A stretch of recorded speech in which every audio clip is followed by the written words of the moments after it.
Bonjour tout le monde, alors on se retrouve aujourd'hui pour une nouvelle vidéo et aujourd'hui, petite vidéo, on va faire un flashback en arrière. Il y a à peu près un an, on avait fait une vidéo concernant l'éthanol.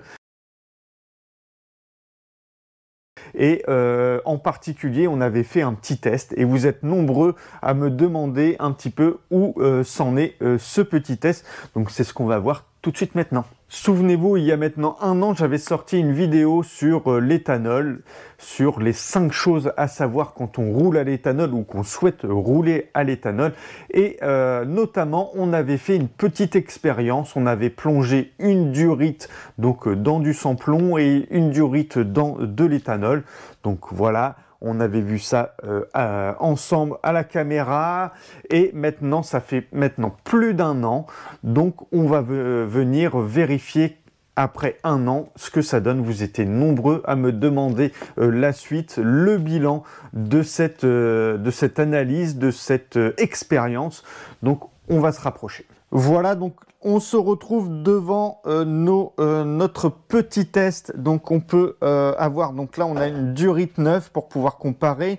Ici dedans on a une durite avec du sans-plomb et là une durite avec du E85. Donc on va venir voir un petit peu ce que ça a donné depuis un an.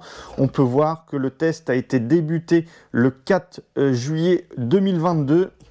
Donc voilà, les deux ont été plongés en même temps et on va voir ce que ça donne. Voilà, donc là, on va pouvoir commencer la comparaison.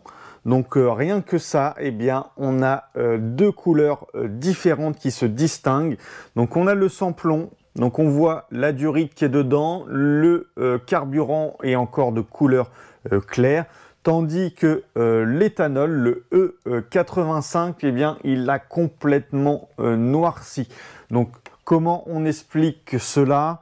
Eh bien, il peut y avoir une multitude de choses qui expliquent ce changement de couleur. Maintenant, on va venir se rapprocher et on va sortir les durites, voir un petit peu dans quel état ils sont. Allez, on va commencer par récupérer donc la première durite, la durite du sans-plomb.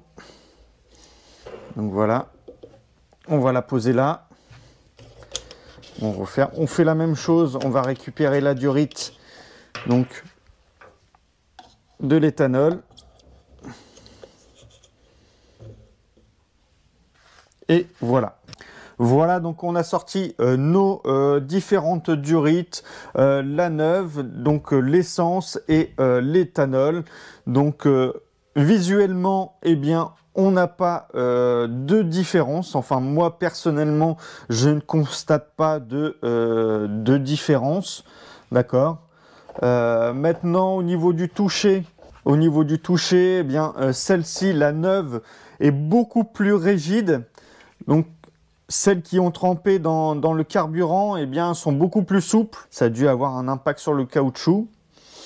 Et donc voilà, mais pas de rien d'abîmé, rien de visuel. Après, on voit pas trop à l'intérieur.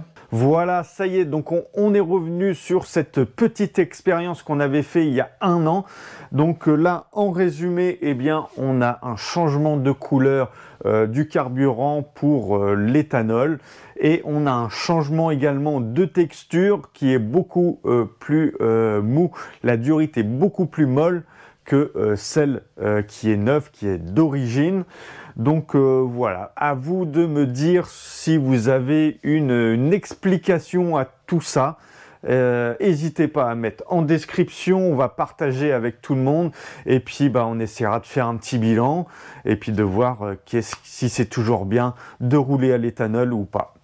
Voilà, j'espère que cette vidéo vous aura plu, qu'elle vous aura servi. Si c'est le cas, évidemment, on n'hésite pas, on met un petit pouce, on peut même s'abonner, ça fait plaisir et ça mange pas de pain. À très vite.